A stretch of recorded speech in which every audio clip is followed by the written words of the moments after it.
It's saying we are live. I usually try to give it like a couple seconds because sometimes it'll have a 10-second Okay. delay.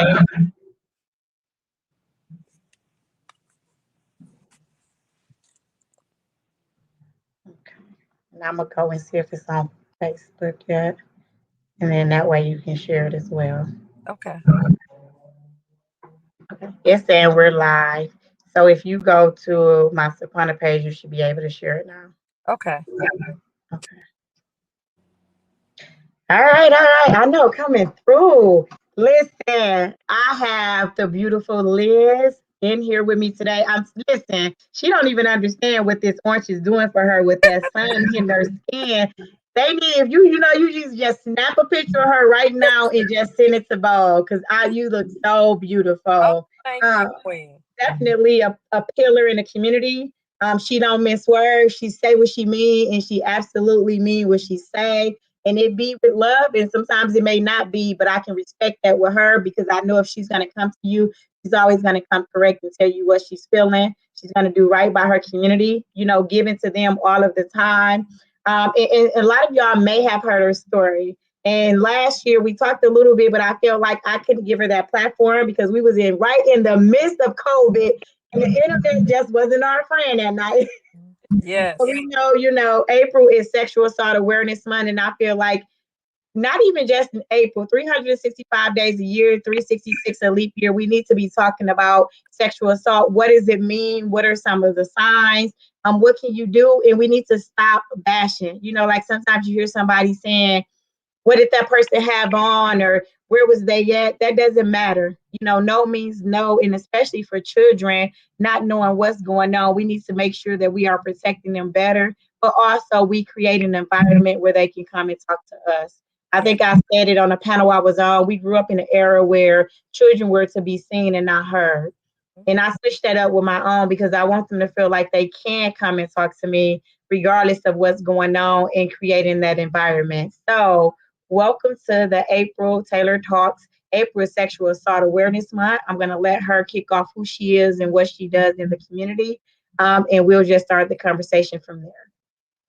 Okay. My name is Elizabeth Brown. I am a advocate and an author. Advocate. I advocate for uh the community, everybody. Yes. I advocate for Justice Wisconsin, and that's I work with advocate Tori Lowe. I'm also an author of Lizzie B. the Busy Bee books that works with childhood trauma, and that varies on the spectrum. Any adverse childhood trauma. I deal with our books touch from what is molestation to what is consent to it's okay to tell to I'm not for sale, which is human sex trafficking, because that has a lot to do with sexual molestation. Usually begins there. I do I mean, you name it, I do it. I'm just a Yes. black woman, a black mother that's all about healing and rebuilding the black man, woman, and child. And in the midst of that, every color in the community, anybody that need help that I'm able to help, I will do that. But my main goal is to heal and rebuild, and not only talk about change, but be the change so I can lead the next 7 generations to a better existence than what we currently have right now. And thank you for that. And like I said, anybody that know Liz knows she go hard for our community. Seeing as what you went through, as a child, a lot of times that may make a person say, "Hey, I don't want to share my story. Mhm. I don't want to be an activist in the community." Like a lot of people keep it on the inside because that's the traumatic experience, and people deal with it in different ways. So given your history and the trauma you went through, when did you realize your story was something that needed to be shared publicly and why? So being a survivor of child molestation inside the family, I I think I realized it in my early mid 30s, that I was violated because I had blacked it out. And I was being told about another child that was violated, and it triggered something and it took me back. Um as I remember everything that happened, the first person I called was my little sister, and I told her that I was violated by a cousin, and she stated me too, um, which like took me back. Because this same cousin that had violated me, I had to a certain extent at 7 years old, decided to allow this cousin to continue to violate me because I thought I was protecting my sister, my Yeah. little sister, and to find out at 30 some years old that he also violated her too, um, really pissed me off, Yeah. because it's one of those Right. things, when you realize, because a lot of times as a child, especially childhood traumas, we block that out, um, Yes. to survive, pretty much. And in my violation, I realized, at an older age that I was 35, 36, 40-year old child in mind and body. Like Right. my injured child would show up and do damage, egregious things because I was an adult but walking around wounded because I never addressed that childhood trauma. And one thing that I learned, in my understanding of my own violation, that I recall my mother was violated as well. And in finding out, a year after me coming out with my truth, I realized that my daughter was violated as well. So it's 5 generations in my family currently. And to find out that my only child was also stricken with this Wow. sickness, knowing, because at 7 years old, I was told that my mother told me and my sister that she was molested. But to a 7-year old, what is molest? Yes. Again, it's something that's not talked about. It's the word is used, but if a child can't articulate, let alone understand the definition of it, it really means nothing.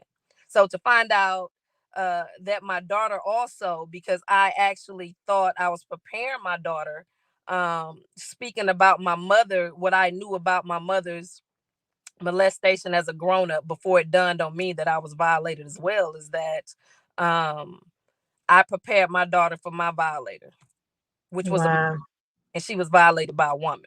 Wow. Wow. So the main idea is that we have to teach our children that everyone is suspect. Stranger danger has no relevance. 9 times out of 10, you're violated by somebody You somebody know.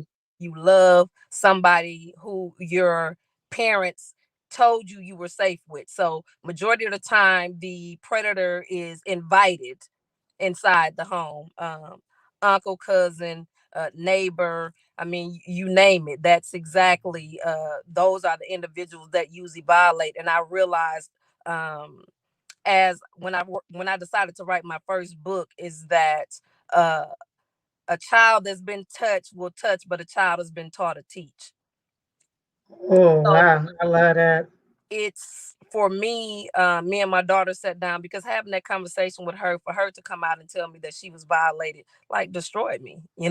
It's one of Yeah. those things as a parent to deal with your brokenness, but to know For that your your child baby. Yeah. on your watch, Yeah. And but it's I also learned too that, speaking with my mom, and the history of the Southern living, or just the indoctrination of our yes. people, that a lot of these behaviors are learned behaviors. And one thing I realized, with the cousin, is that um, he was violated too. So yeah.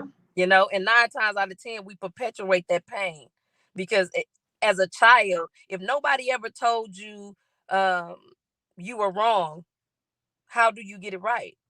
If nobody ever told him that he was wrong, I never said anything. My sister never said anything.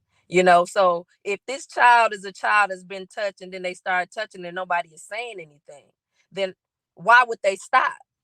you Yeah, know? and it continues to cycle. And I'm a do a video, but I'm gonna come back because when you talk about the Southern living and the what happens at home, stay at home, and I used to say this growing up. Like when I went down south, I was everybody's ain't no first, second. You know what I'm saying? Like I'm your niece or I'm your sister, but that didn't even matter either.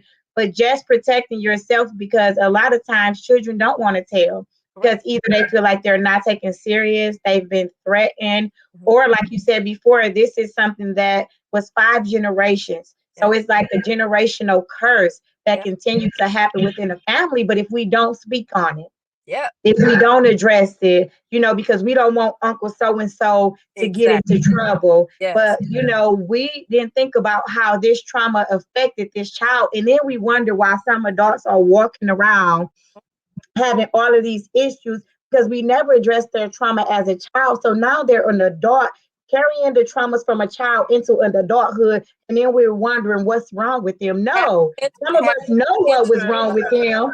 yeah, Yeah, and we having never addressed it or said childhood anything.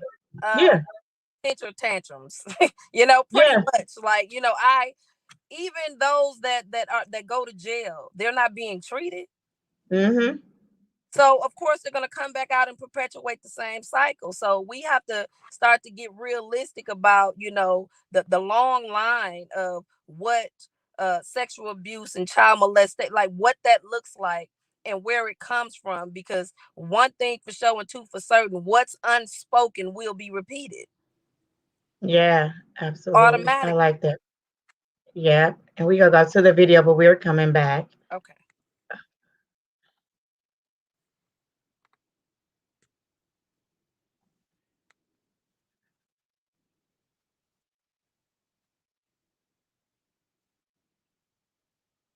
I'm gonna reshare it because I need to make sure that y'all can hear it. I feel like I'm hearing it on my end. Yeah, because I didn't hear anything. You didn't hear it? Okay.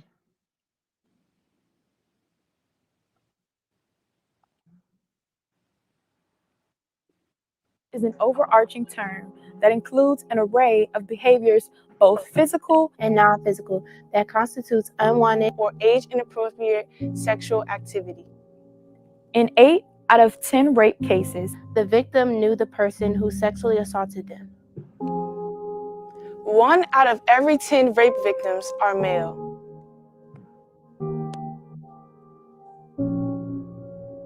It's important for individuals to think about how their actions might make others feel and ask questions if they don't know. All of us can practice sexual consent in our lives by asking permission before assuming and showing respect for others' choices. Asking for consent is a healthy, normal, and necessary part of everyday interactions. Consent is about always choosing to respect the personal and emotional boundaries of others. It is important for individuals to think about how their actions might make others feel and ask questions if they don't know.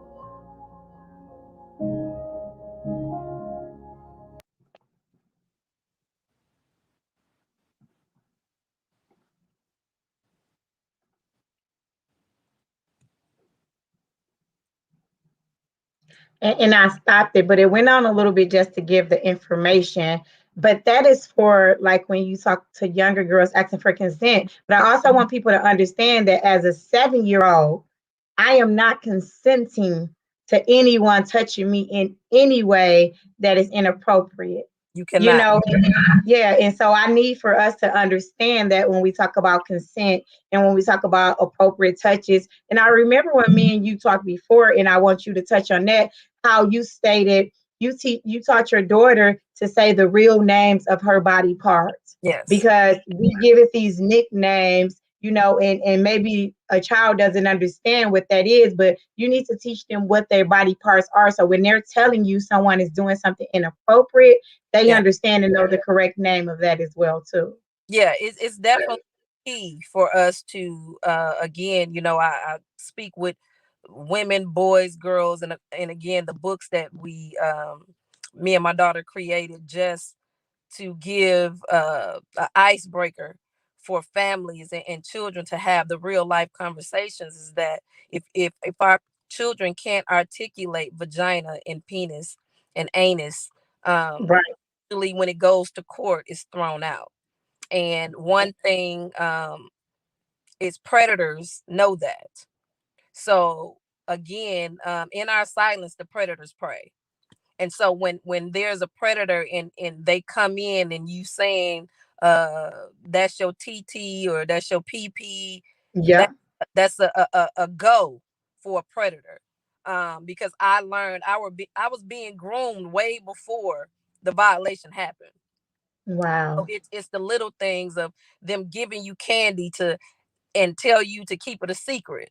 It Yes. from that to asking you to see your underwear, and then it gets bigger and bigger. So we have to teach our children about the secrecies, um, about individuals wanting to play house. Yes. Our games that we played in childhood, because I even asked my mother about it, and she like, yeah, we played high go get it too.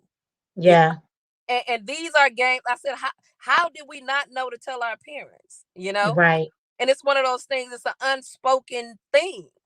Yeah. So being Community. that it's unspoken, we need to be speaking our truths, because in our silence, the predators prey, and until we break our silence, we'll never break the cycle.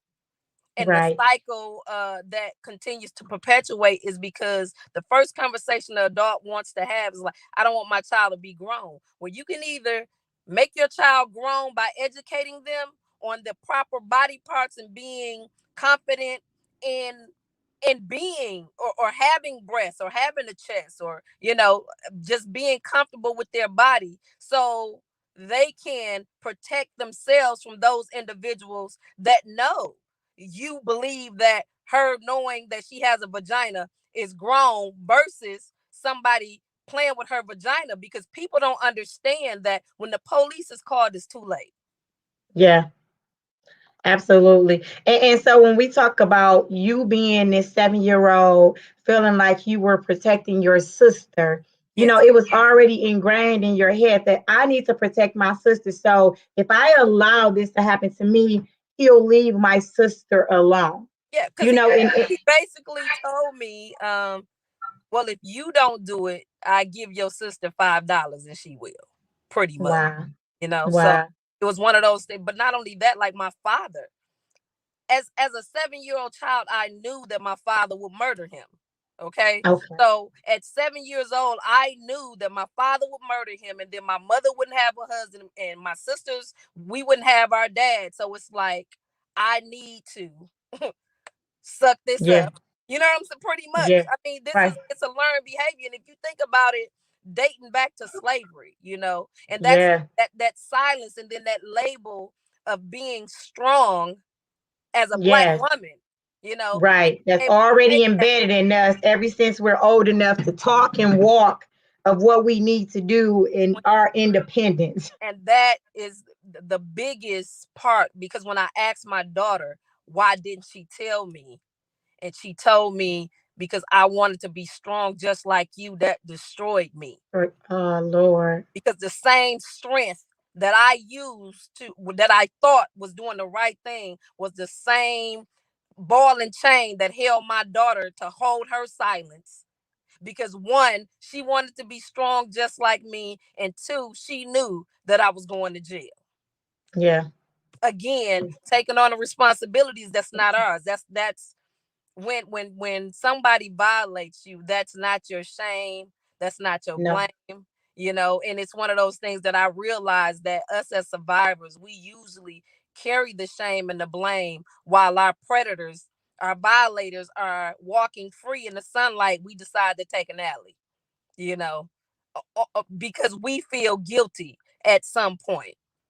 Yeah, like it was your fault. And, And and so seeing as it was like a family, a family hurt. member. Yeah, Yeah. how did that affect the family? Because that's hard on both sides. And like you said, to be a child to even say it, and you not saying it until you got grown, but Yeah. knowing that it happened to other children in the family, but also that the person that violated you had been violated. You know, Correct. and it's like, so how do we combat that trauma? But how do we get help? Because Also, back in the day, growing up in a family of color, we didn't talk about therapists and mental health and people getting help. And like I said, what happened at home stayed in this house. So when we're talking about this now, and there may be somebody out there, that needs some assistance, that needs some help, but don't know how to say it to somebody, how do they reach out and get help? Because you are scared. If so and so gets into trouble, maybe the family is mad at you, and I don't want this person to go to jail, but I do know they need help. But What is something that you would tell that individual, whether it be a female or male, because it happened to males as well?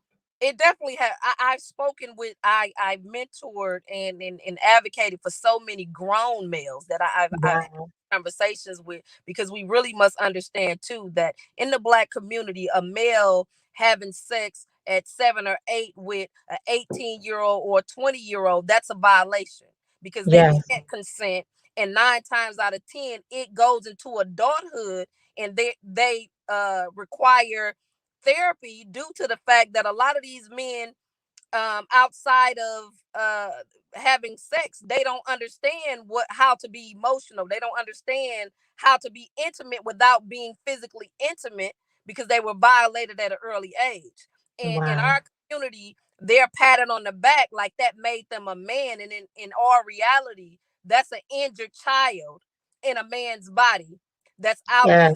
that's you don't know how to articulate himself in a relationship outside of the bedroom, because he was violated as a child. And when when those steps are skipped in adulthood, you wind up you're finding yourself trauma bonding, and then becoming a slave to your genitals, because you Wow. have all of these children with all of these women, and you really never knew how Yes. to connect. And it's really not your fault, because of the image that we portray or have allowed to portray in the community, of not teaching our children how to love themselves and understand that at no point should anyone ever touch you. So Yes. my thing is, I don't care who gets mad. You have to live your truth, because we have to understand, to stop an individual, you have to tell them that they're wrong. If you never told them they was wrong, how do they know? That's You know? true. So whether the family get mad or not, again, we have to call a thing a thing. We have Yes. to reveal it, feel it, and then heal it. But if you don't reveal it, you will never be able to feel it, and you will never heal it. In the bottom line, with our people, we so hurt that it's unreal. And I just really think to turn back the hands of time and start to have those real conversations that we wasn't having, because the sex ed and everything has went out of the window. And it's very, very important now, because these 101 genders, we have young ladies that I've coached and my daughter father have coached, that just feel like if they're looking at a woman's behind, that make them gay. No, that make you have eyes. But if we're Okay. not telling them, that's a way that a predator comes in and use that to tell them, yes, you are, and it's Okay. okay. And it's really not, because even in the event of a young lady that I helped, who was violated, and she felt really bad, and I'm telling her, when these predators know, when a child's hormones is raging 12, 13, for if Yeah. a dog lick your neck, those hormones is supposed to feel good. Okay. So that don't make you gay. That makes you were violated. You know, Okay. it's you always have a choice. But when individuals prey on those that they know don't know better, our Right. children are not brains are not fully developed until they're 25. But again, hurt people only know how to hurt people. For people. And so Yeah. once we able to become whole within ourselves, you cannot be whole if you're not telling the truth. You have to live your truth, and it's one of those things, some people gonna be hurt. It's a difficult conversation, but it's even more difficult to have to survive this. So what we Yeah. want to do is bring awareness and prevention, Because in that, like I stated, a child that's been taught will teach. So even if your child come in contact, because you can't watch your children 24 hours a day, you That's can't true. be in every room all the time. So what you need to do is educate your child, so when they come in contact with a child that's been touched, they can teach that child. We're not going Yeah. to play house because that's Yes. grown-ups. You can't touch Yeah. me here because that's against the rules. That's against what we supposed to be doing as children, and we have to teach our children about our gut feeling. Because one thing that always resonates with me, I knew it was wrong. I felt that it was wrong, Felt it was wrong. Okay. but I went against everything that I felt, because again, if the person, I trusted my cousin, he was my favorite cousin, he was a protector. Wow. And it's like, Yeah. you want to please this person. If he tells Person. that it's not gonna hurt, and if he telling you that it's our secret and that we are both get in trouble as a child, only thing you don't want to do is get in trouble. Get in trouble. And they utilize, and that, like you said, utilizing that scare tactic, Yes. utilizing those emotions, utilizing the candy, and you touched on it, and I think it's good because when you said, oh, they start off with little things to see. Yes. Oh, I'm gonna give you this piece of candy, but this is our secret. Yes. Why giving me a piece of candy has to be a secret? Exactly. Why does it have to be this? And I was talking to a gentleman maybe a week ago, and he was stating how when he hear like keywords from other people he grew up with, he automatically like check them, or he don't no longer associate with them, because he felt like if he grew up with a guy and he saw a young girl, and it can be men or women, and they was like, oh, she gonna be bad when she get grown. He said to him that was a trigger for him. He was like, because there's no way as a grown man you're looking at a young lady saying how bad she's gonna be when she gets grown. Like Right. you're already sexualizing her. But even on the male side, like I have another friend whose son is handsome, and she said she was uncomfortable. She had friends that would say, your son has bedroom eyes. Mm-hmm. She said she just couldn't believe, like, how could you associate my young child with what is bedroom eye? I It mean, was like sometimes our wording of yes. what do we say to people, and a lot of times people say, oh, well, that's just for females. No, it happens to Males, males. So yeah, and like you it's have to be more careful. prevalent than we know with males, because they've been taught to be a man, to suck it up, Yeah, that it's okay. Again, we have to understand how lax we have become as yeah, a community, as a people, and all of these doors has opened and everybody is acting surprised, but we've been right. so laxed. We've been so lax, and we've allowed so many things. And it's one of those things where in reality, just like you teach your child to look both ways before they cross, you have to teach your child that everybody is suspect. Hmm. You And that goes for any and everybody, and that's just the perception. And you want to trust people. And so it's not saying, hey, everybody out here is a predator, but it's being aware as a parent, because you grow up and you see so many people that say, I never said a word about it. I exactly, never said it until I was exactly. 30 or 40 or I was 20. I couldn't tell, or I tried to tell somebody, but they wasn't understanding. I Yeah, tried to tell you, you wasn't listening. And yeah, I think about it, and not that my daughter wasn't, but my young daughter, I remember us being at church and she wanted to sing this song, and it was like, I'm single again. It was, I don't know who sings it, but she told us that she was going to sing it, but it was youth day, and me and the youth instructor was just like, okay, whatever, because she was young, we wasn't yeah, listening. And so she got up in front of the church and she started singing like this worldly song, uh, like not. And yeah, so everybody in church was like, ooh, to her.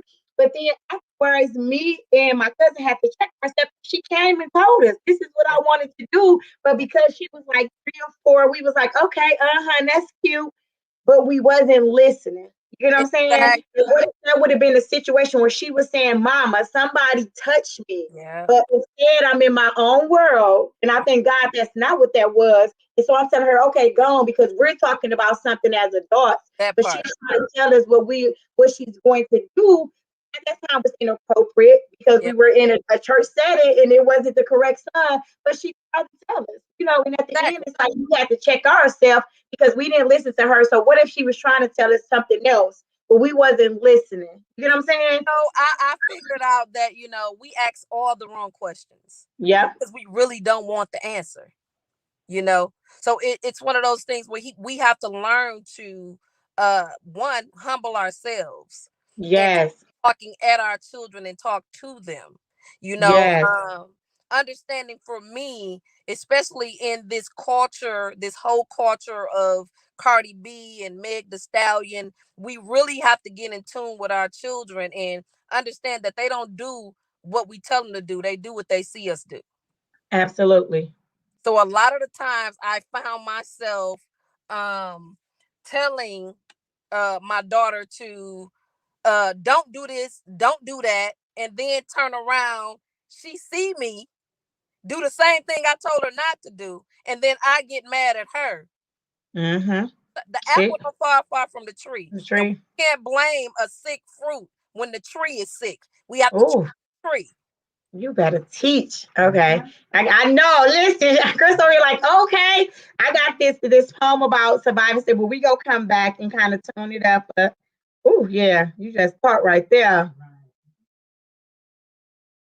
That's some stuff people don't want to hear. You know, we don't want to hear if we wrong. Right. Exactly. Of sexual assault. I hesitate. I should have said something else, but it's too late to reverberate the sound waves, an unannounced tsunami rushing from my lips to your ears. It's strong and it's heavy, and I feel guilty for letting it out, but I'm so tired of drowning. I've been dog paddling in this ocean for 10 years. My palms are sweaty. As this sentence triggers a biochemical reaction in my body, a memory of 13-year-old fists that never formed to punch an enemy, adolescent wrists that went limp. My hands move closer and closer to one another, trying to interlock in a hold like a bond that understands where they've been. I've been hit. Right in the gut where the dinner that I never had should have been digesting, I couldn't eat. Something about staying alive sometimes makes me want to die. It's sick, but I tell myself that it's not, because hanging on to the cliff of life is supposed to be better than jumping from the edge. I look up. Your pupils scan my face like the genius at the altar of his whiteboard. What will you find? Someone who got what they deserved what they got. I used to know those eyes, but now they look so unfamiliar. The eyes of a person who reminds me of a person I wait. I still love you. Tears spring to my eyes as I take a deep breath.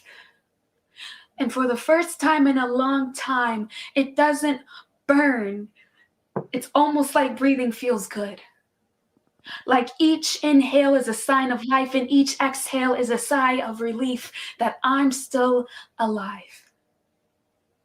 And as my eyes meet their reflection, I smile like I see an old friend returning home for the first time.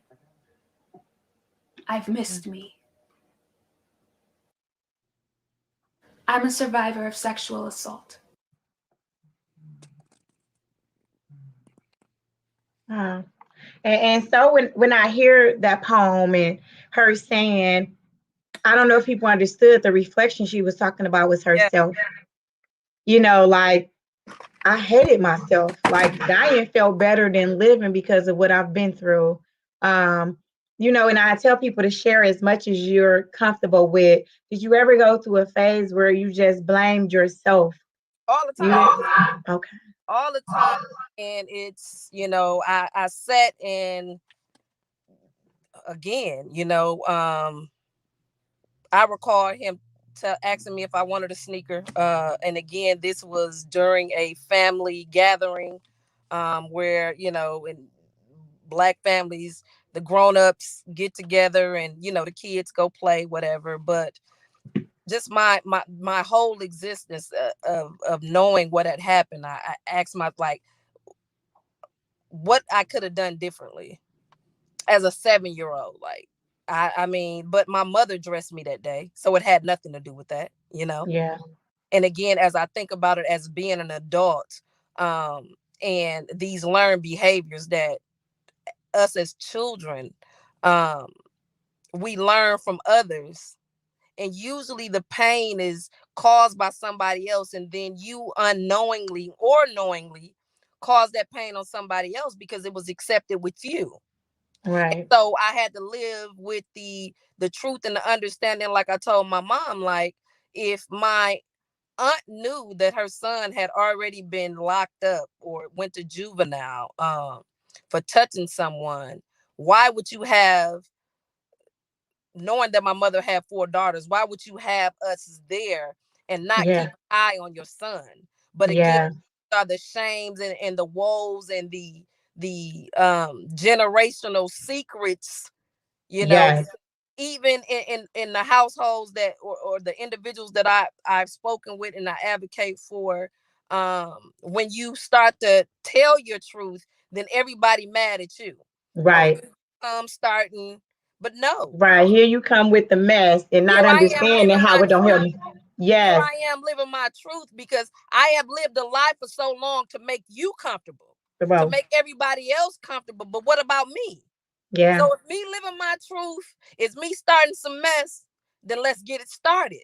Because Yeah. I will no longer hide. I will no longer condemn myself. I will no longer walk around with a scarlet letter because it wasn't my fault. And so I found forgiveness of my cousin, because forgiveness is not about okaying him, or that what he did was okay. Forgiveness is freeing me Absolutely. of knowing that there was nothing I could have done other than the fact of survive that set from 7 years old to 9 years old of that violation. Right. And so I thank you for your time. Just how you speak, like your transparency and sharing and being so open about it. Like it makes your heart be like, wow, because people really went through this. But you didn't stop there. You didn't stop even after you said, I wanted to share my story. You wrote books. You guys support her books. If you feel like I don't need them in my household, but I feel like everybody does, buy them for somebody else. Maybe you got a organization that work with youth. Maybe you're at a school. Maybe you have a daycare, because the words that she talk about are trigger words. The words that she tell y'all are words that are used, like that candy thing, that secret thing. That might have been somebody saying, hey, I remember somebody told me, don't say nothing about this dollar I gave you or this candy that I gave you. That wasn't supposed to be a secret, not from your parents, not when it comes to somebody inappropriately touching you. And so if you can tell them how they can get in touch with you, because I believe it may be somebody who's listening that needs to hear this story, or somebody who needs some assistance. And all the time, we don't want to be public because we're not at a public place for what we're going through. So how can they contact you to either find out more information, to help get resources, or to support your books, Liz? Um, all the books are on Amazon, or you can just Google Lizzie B the Busy Bee books. I also have LizzieBTheBusyBee.com. Um, on Facebook, I'm Author Liz Brown. On Instagram, on Author Liz Brown. So pretty much you can inbox me. That's usually how it usually happen, or we be doing all type of events and stuff. But they can contact you and you can contact me, and then we can exchange Absolutely. numbers or whatever you need. And just I just want people to know, like, living your truth is the main idea, because that's where it all begins and ends. And by you living your truth, you free somebody else. Absolutely. So thank you for coming on. I did tag you in the comments. If you can put your link to your books or how people can contact you, that would be Okay, great. I definitely will. Um, you guys, even though she advocates for sexual assault, she tells her story. She advocates across the board for Milwaukee, the state, and on a national level. If you don't know her, you should. Not only is she beautiful, but she's a force to be reckoned with, and I call her sister. And I thank her for always holding me accountable, because regardless if she feel like you in the right or in the wrong, she gonna let you know, and she's always shown me love. So thanks once again for taking time out of your day. Remember to shoot that link in there. Let's make sure we support our own. All right. Thank you. Oh, Have thank a good you. day. You too. Thanks.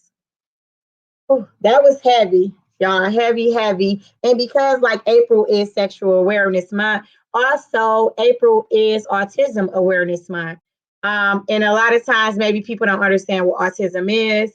They don't understand how does it happen? How do you cope with it? Especially as a parent with a child that has autism. So we have Tia Marie on here with us, but I'm going to call her Miss Sunny. Okay, I'm gonna let her tell her what name we want because usually people go by certain names. That's because that's their title.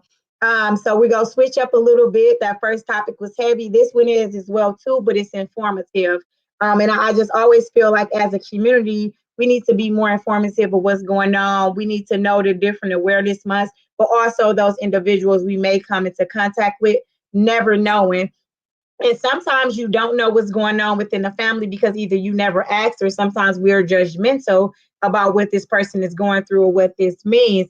But I think when knowledge is power, and the more you know, the more you grow. So introduce yourself and tell you who you are and tell us who you are. I am Tawanda. Well, Tawanda, Tia Marie, Miss Sunny, all the above. All right.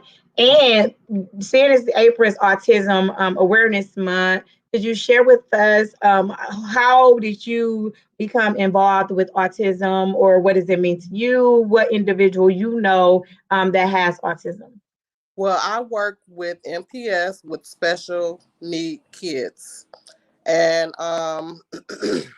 excuse me, I'm a little bit under the weather. But so I know a little bit about autism, with the kids or whatever. And my son started portraying some of those signs of autism. So when he was about 2 or 3, I started writing little stuff down, like sensitive to lights, sound, distant from other kids, not interacting with other kids. And so I had got him tested. I got him tested about 2 years ago. Right now, he just turned 8. So it's a challenge for me and him, but by the grace of God, we getting through it. And I thank you for sharing it. And we're going to go to a video just to tell a little bit about autism awareness. And we'll come back and have a really quick conversation. But this is something that we should be talking about, even if it's not directly impacting our household. We never know about that neighbor, that friend, or that family member that is dealing with something like that. Right. Okay. Yeah.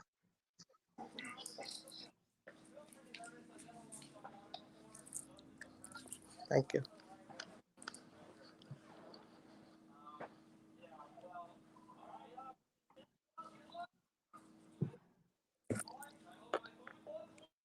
To write a song to help children better understand autism.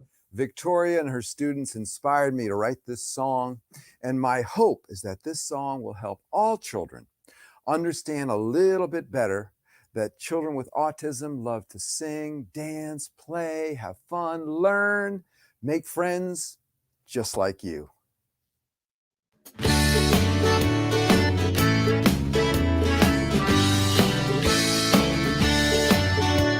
I'm just like you. I like to have fun, sing and dance, play and run. I'm just like you.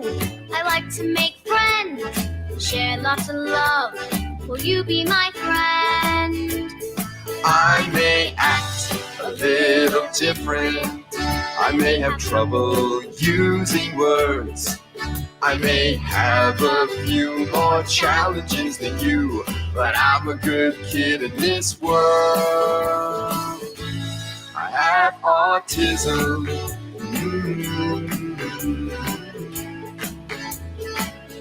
Will you be my friend?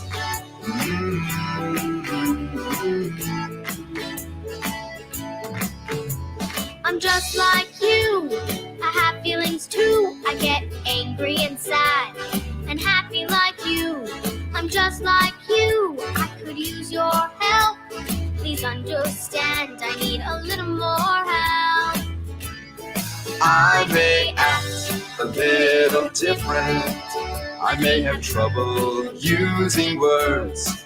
I may have a few more challenges than you, but I'm a good kid in this world. Ew. I have autism.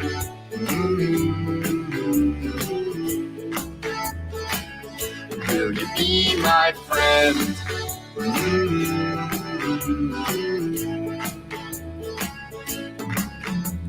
Thank you, teachers, for all that you do to help me each day, to get me through. Thank you, family, for the gifts you give, all the love and patience and everything.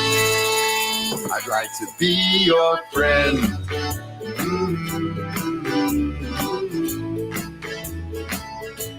I'm just like you.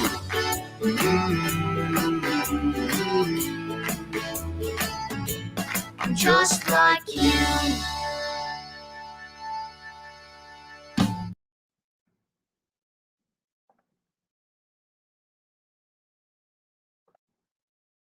All right, we're back. And the reason why I wanted to show a video because I felt like it was more like kid center, but then it showed how it can be a person that looks just like you or somebody that likes to do the things that you do. And even though they may do it in a different capacity, like they're still human, let's still show them care and let's still love them. But most of all, let's be patient as well, too.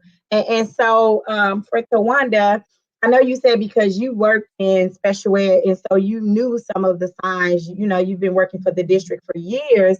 Um, Maybe for those parents that feel like something is going on, but don't necessarily know what because they don't work in the field of education or they don't know what's going on. What were some of the things that kind of, made you create this checklist or some of the things that you wrote down that can possibly be autism? So if another parent is just listening in or want to know. You said what were some of the things that I wrote down? Yes. Like what were some of the things that you were looking for that made you be like, oh, let me keep a check on this because I think something else is going on here? Or what were some of the signs to look for? Like I said, he was distant. He wouldn't play with other kids. Like noise. He used to cover his ears a lot.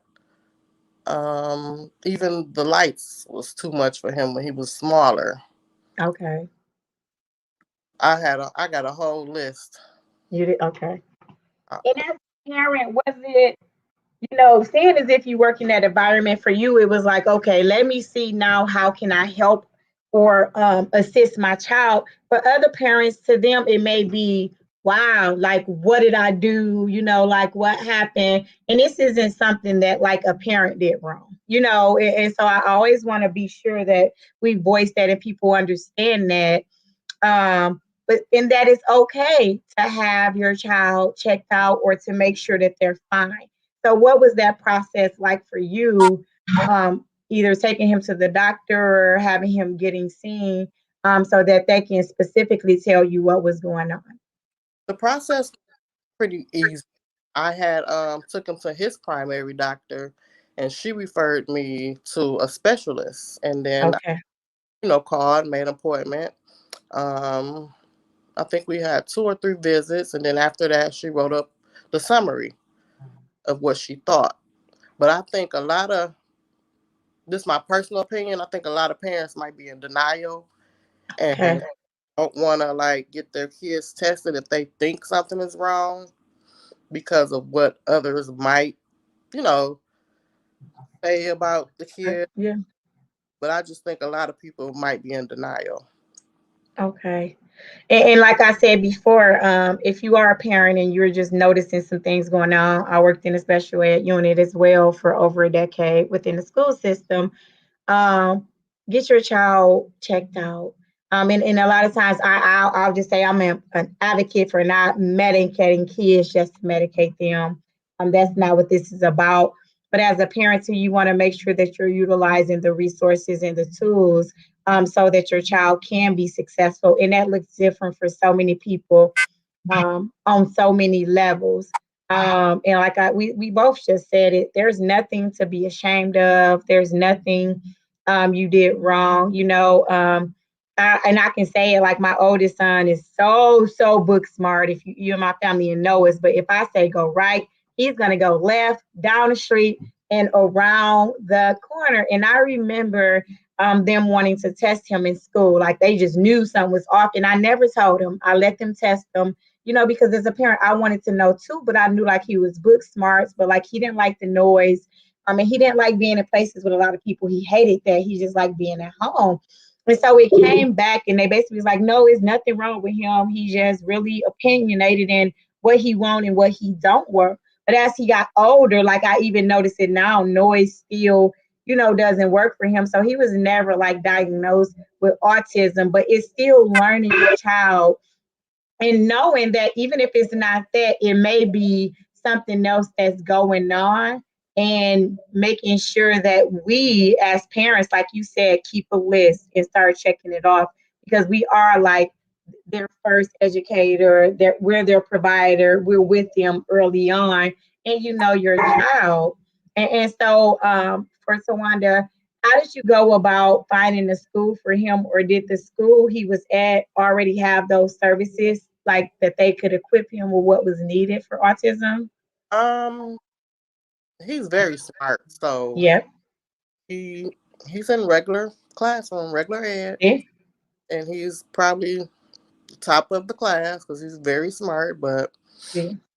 like medication, he's very hyper too.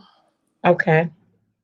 I just have to have patience with him because, like you said, I don't want to put him on no medication, even though he need it. But I'ma just, Yeah. And that's your choice. Absolutely. you gotta have patience. Patience. Yeah. That's good. And also, is there any resources within a community?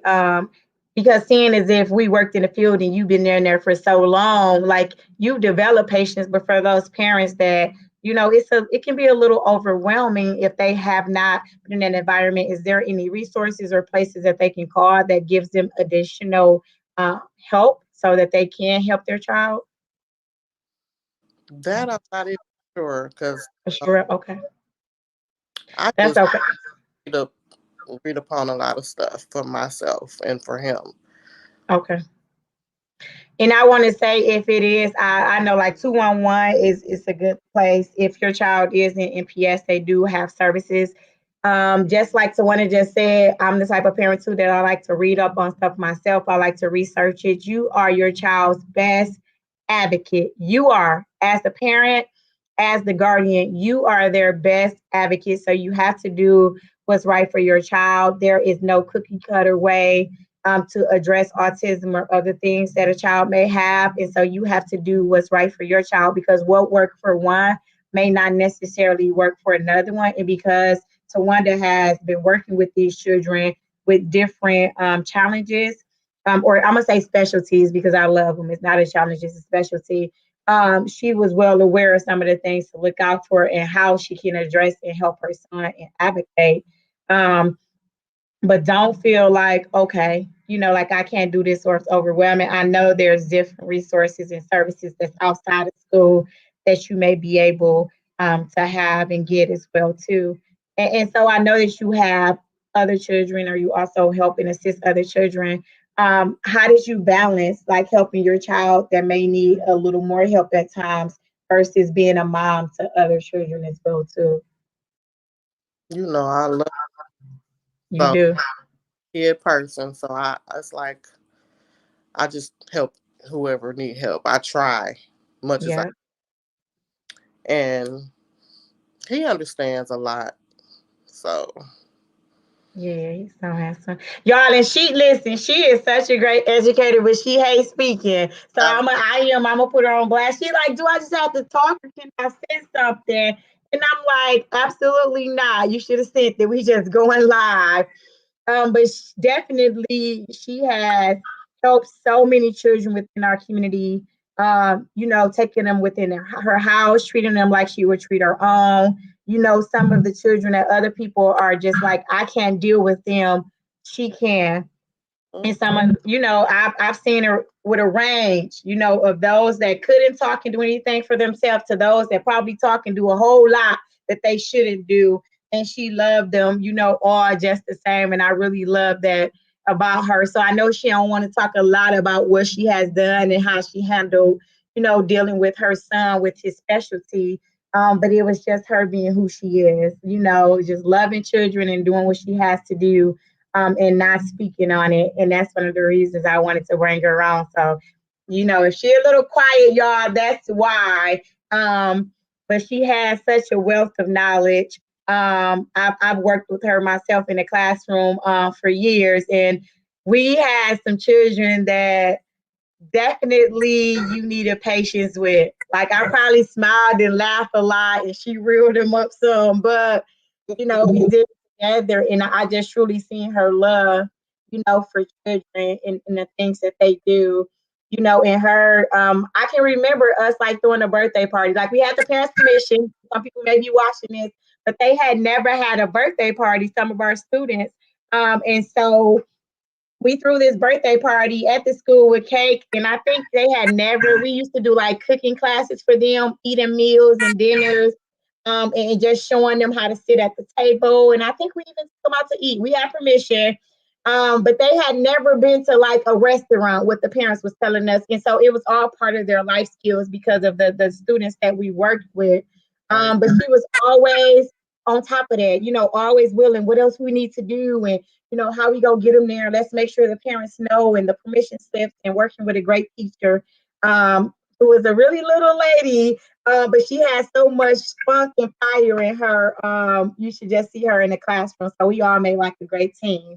Right. But I truly thank her for all she's done. I wish she would have said more about the stuff she do, but some people don't talk a lot. They're more about action. So I want to go back to this poem about autism. I'm gonna ask her maybe one more question because I know she's ready to go. But I just wanted to make sure you guys understood who she was and all the work she's done in this Thank you. community. You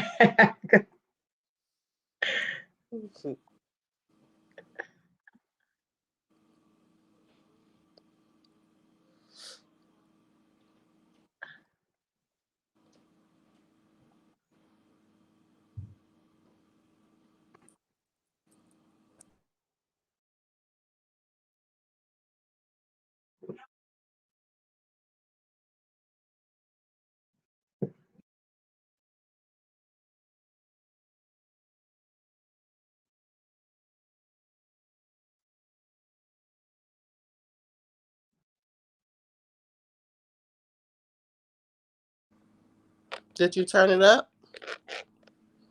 can you not hear it?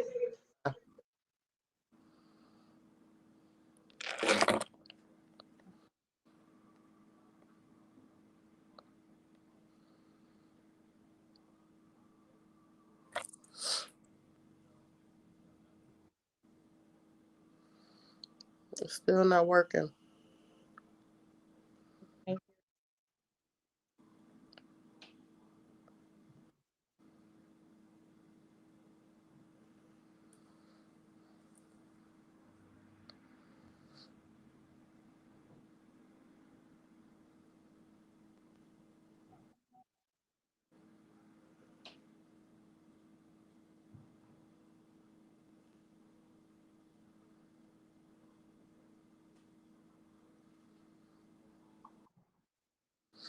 You probably got to start it over.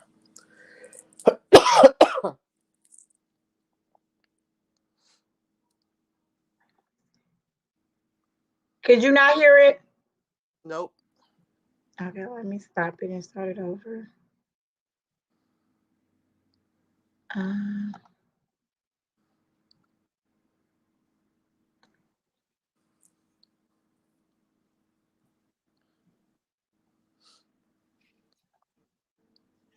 What about what? There is a symphony. What about now?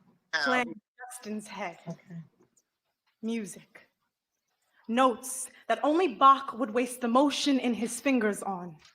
Music that us normal people, our ears are not fit to hear. According to doctors, Justin is broken. They say that the day he was born, he was too mute. That the only reason he reached for his mother was because he felt a beat. Something as beautiful as Beethoven he could wiggle his fingers to. At 2 months old, Justin was diagnosed with autism. He will never see this world from our eyes. He may never realize if he hurts you when he walks away while you're still speaking. He may never taste the sweet words from a woman's mouth. Justin is different. And according to doctors, different needs to be fixed. Different is a disease. Different is being too simple because life must be complex. But Justin is beautiful. Simply beautiful. For if not for music, we might in these days say that beautiful is dead. But every time Justin tickles a key on the grand piano, it gives Beethoven a second chance at life. The first time I hung out with Justin, a Waka Flocka Flame song was bumping in the background. I asked him, do you like this whole gangsta rap flow? He looked at me, covered his ears, and said no. Then began humming Moonlight Sonata. I stopped listening to lyrics because of hip hop and began listening to as sweet as a springtime sweet symphony that only the soul alone can comprehend, but will never be capable of translating. When you see a person smile and when you see a person's soul for the very first time, it is as breathtaking as the moment before a first kiss. Justin takes my breath away. When he is performing. He is not performing for you, for me, for a medal that only hugs him in past tense. Was he good enough? When there is no distraction of trying to be good enough, Justin is great enough, and he doesn't even care. Justin is great enough. Justin is great enough. Justin is great enough. When he didn't win a gold medal at a national competition, all he said was, I'm hungry. He is the enough that we ignore. Justin has taught himself Spanish in his spare time. Wow. He wears glasses with lenses as thick as his mother's skin. He still loves to sing Beyonce's Love on Top. His mother called him a miracle, but oh baby, miracles are surprises. God knew what he was blessing this earth with. Thank you.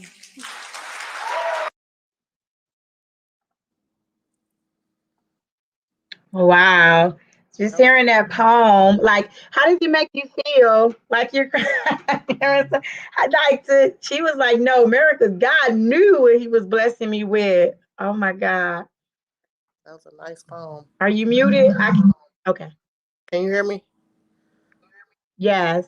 I said that was a nice poem. She cried.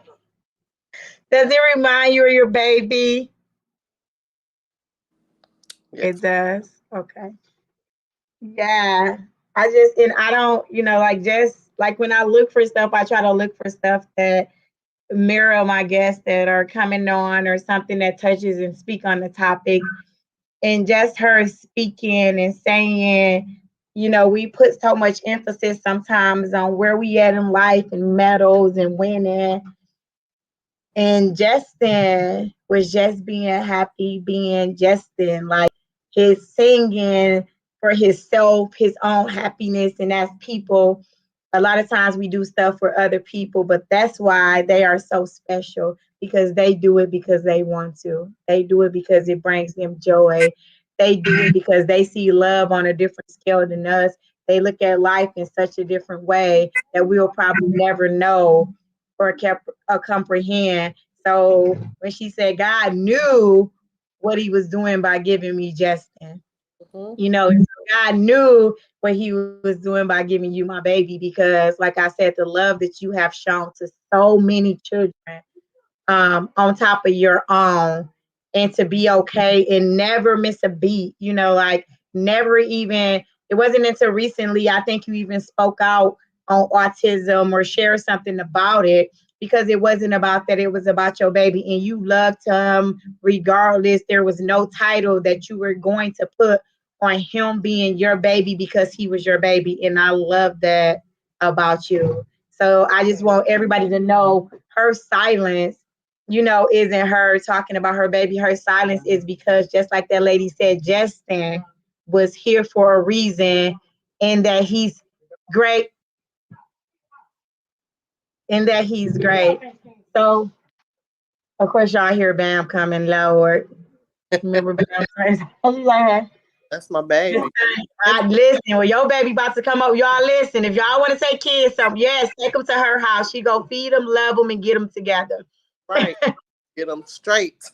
Yeah. Oh yeah. Listen, she quiet, but don't let that quietness fool you. She get them babies together. And so it says autism doesn't come with the manual. It comes with a parent that loves and manuals up. Mm-hmm.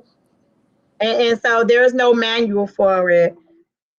What happens and what goes on. And just remember, April is National Autism Awareness Month.